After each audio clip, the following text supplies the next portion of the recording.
Hi there, people. I wanted to start making content again, and I decided to start with a review of a game with the Breakers against Shadow Elves, because I think this is a great game to show how I play and see the Breakers.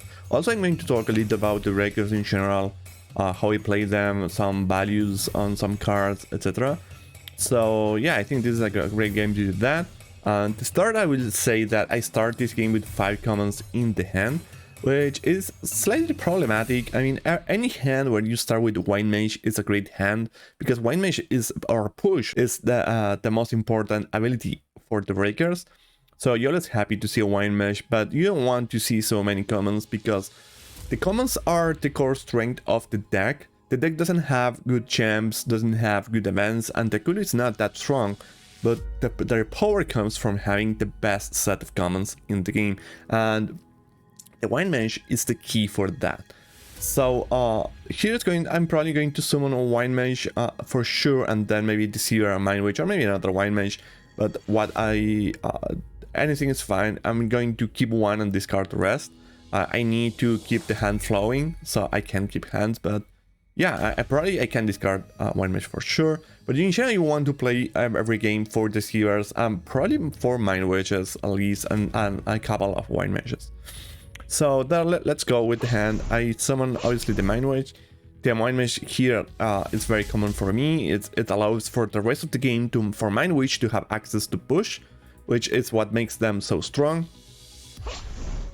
So now I summoned another Wine Mage, interesting, and I decide to go with one of the main strats of the Breakers is to do this, what some people call the donkey stat, which is line up at units. It's very hard for the opponent to actually punish me this turn, and in addition to that, the Deceiver is controlling this spot, which is something what you want to do with the Breakers.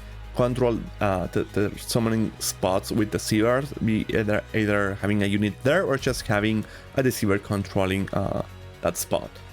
I'm not doing that because it's very hard for the opponents to actually deal with that, and one of the ways they're going to try to deal with that is summoning more gates so I can control every spot. But early game, especially when they have the gate this close to you, you can do a lot of control there, and it's very hard to deal with for the opponent.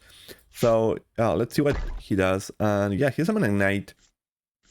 Not much else is going to go this turn. This Knight is not going to do much, which is one of the strengths of this position. I summon a Deceiver, another Deceiver. You want to drop those Deceiver into the table, you want several on the field. Don't be afraid to drop them, you're going to need them on most games. So yeah, I use the Push to trigger engage 2 times, and now I finished with the Mind Witch. This is another trick you can use, like Double Deceiver to push, but that's the important structure you want to have to the Breakers. Deceiver in front, Archers in the back, and mostly in a single line. And the front line should be with a Deceiver or a Wine Mage or a combination of both. So now I summon an Archer to be able to hit this Ranger, and my idea here probably is to attack with the Ranger and cover it with the Deceiver. Actually, yeah. I move the Wine Mage so I can attack with the ranged Archer and then move it behind the Deceiver. And the reason for this is Cylinder has Rangers. Rangers can attack through units, so if I just cover it with the Deceiver, he can cover attack with the Ranger. Rangers, however, are not that great even if they attack through Deceiver, because they only kill the Archer half the time. But still, it's annoying, so with this position they have to shoot through a Deceiver, Stupefy, which makes them a lot more inefficient to kill Archers. So I cover with the Deceiver, but mostly because I need to do the last attack to kill the Archer. Yeah, here I'm going to summon the Ranger, and now my Wine Mage is going to be food for the Mage, which is not great for me. Now the Archer shoots, miss, great miss for me, but this Ranger doesn't miss, and now I get some damage onto the Deceiver. And now I'm going to do the Deceiver control on the front. This is very strong move, because now the Archer, if he wants to attack me with a ranged unit, he needs to get through the Deceiver, because otherwise it needs to attack next to the Deceiver. And actually, it's even more now that it only has 1 life. It can't even move through a life. So I do kind of the similar thing this way. I mean, now the ranged attack can attack me, but I probably can push this. And yeah, I mean, a melee unit can get through even if I will let the man witch there. So I forgot to talk about, I did build this gate here. The reason I built this gate here is kind of a protection.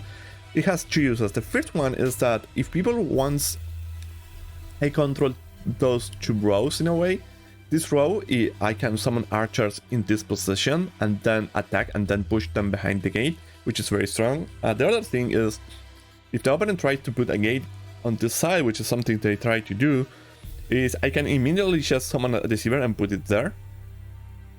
Because I put the gate first, so that's a way to control both rows. It's very annoying for the opponent. So yeah, I'm going to attack with the archer and the mind witch there, and probably I'm going to push. Something to notice is that as the breakers, especially in this match, is because you're pushing a lot, not attacking. And your attacks are ranged, you don't do much damage each turn. As a breakers, you worry more about not getting hit than hitting hard. The thing is, against Selundar, that's not that great, because Selundar can get boosts, and those boosts can be very powerful, and if you don't put pressure, he can stack a lot of boosts. But that's what the breakers do, and actually this matchup at range is very close in my opinion. I don't have a good idea who has the advantage, but yeah, Selundar definitely can compete with the breakers at range, which is not something many can do. So yeah, he does play an Into Darkness here, very good move. Now the mage can attack without problem, and now this ranger can put damage on the gate to bound it. Why? To be able to use pulse gates and whatnot. Get access on ranger, which is fine. He will get a boost. I don't know, I understand that he did that bound gate to use pulse, but I don't know if this pulse is good. I mean, I don't care much about getting them wine mage bounded, but anyway, that's what happened. Let's see how I respond. And now, obviously the deceivers have to go. And see, this turn I'm not going to do much, which is what I was talking. I'm just going to move the deceiver here, control the sound, and just pass. Which, as I said, it's not that great versus Selundar because he can use that time to rack up boosts, and that deceiver is going to be destroyed in a single turn. Attacking his some units to get boosts.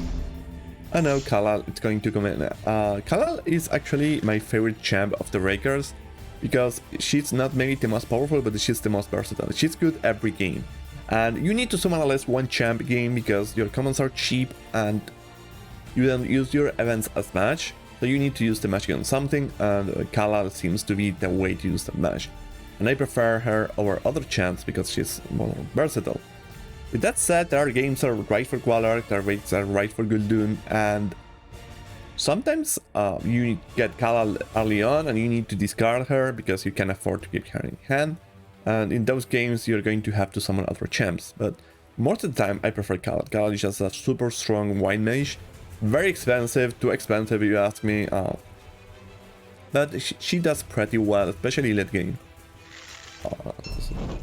So I'm going to attack and trying to put some pressure on the gates. And Kalal, you should protect Kalal, but it's okay to take some hits because she has enough life to survive. In Shanna, you should use deceivers to try to protect her, which is what I'm doing here. And I'm going to use double push. See, pushed with this and then push with this to cover Kalal. Sadly, I mean, if 5 dice are not enough to kill the mage. And Selundar is going to hit back with his units.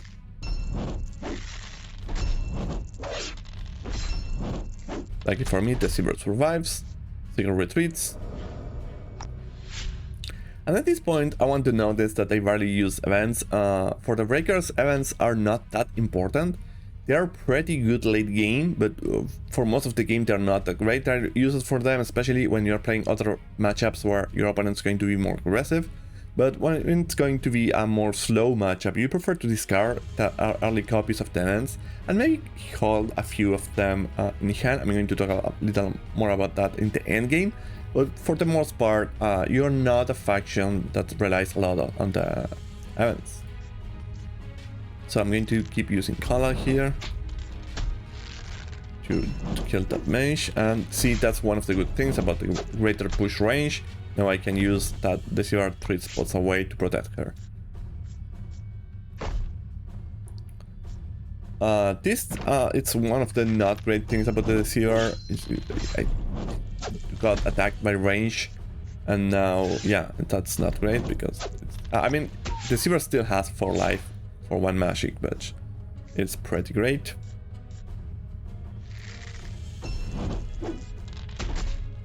Now the Mind Witch attack kills the Seeker in the same shot.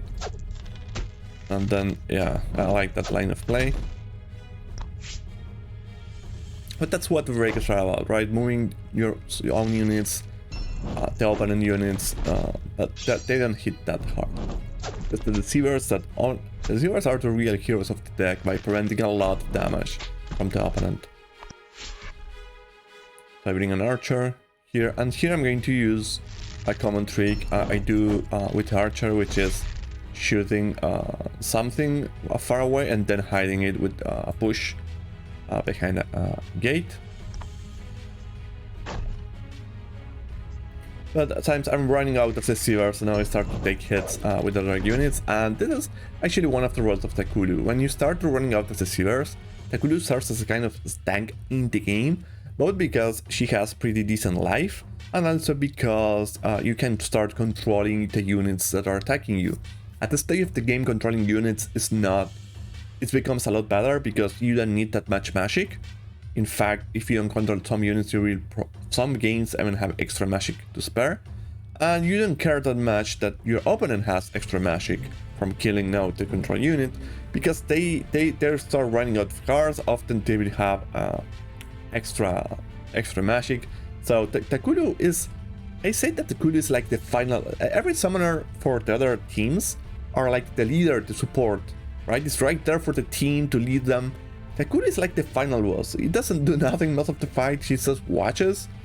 She just sits there watching the carnage. And then when she's at one point, she's like Thanos. She says, okay, it's time. I have to do it myself.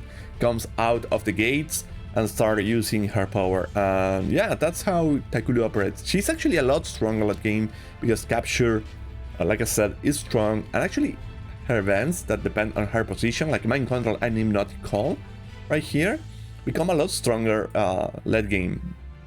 One of the reasons is Mind Control becomes stronger, for example, because at the end game, the summoners tend to clash in the middle, and Mind Control can swing back that fight.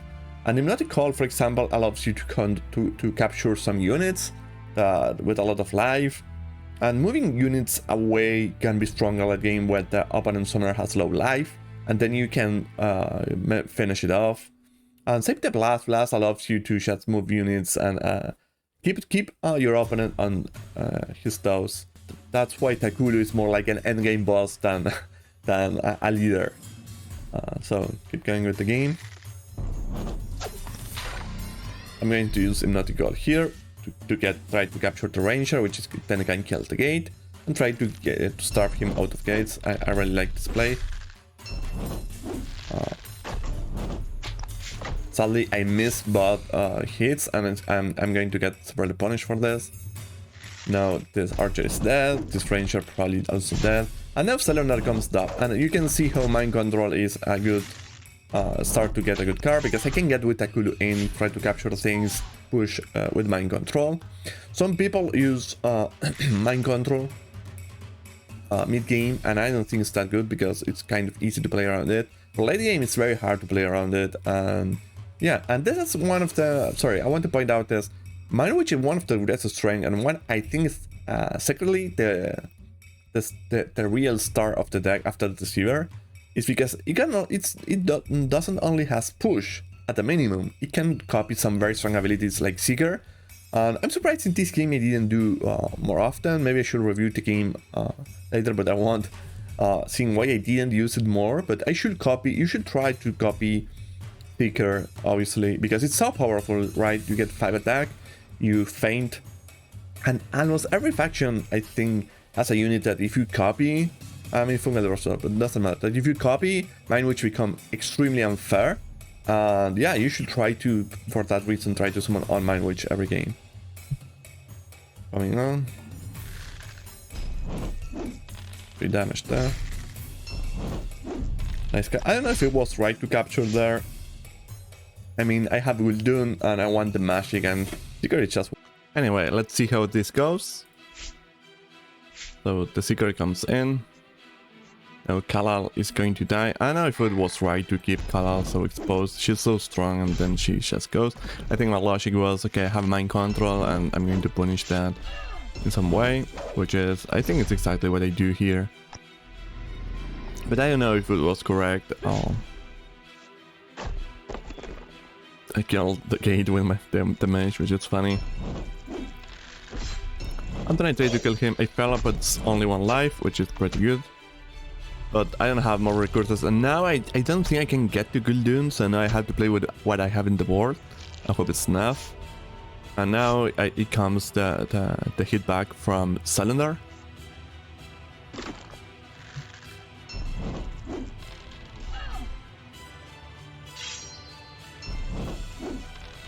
Now what I'm trying to do is try to capture that ranger there. We'll see if it works. It fails, but I hope I killed the mage there. Yes, I do.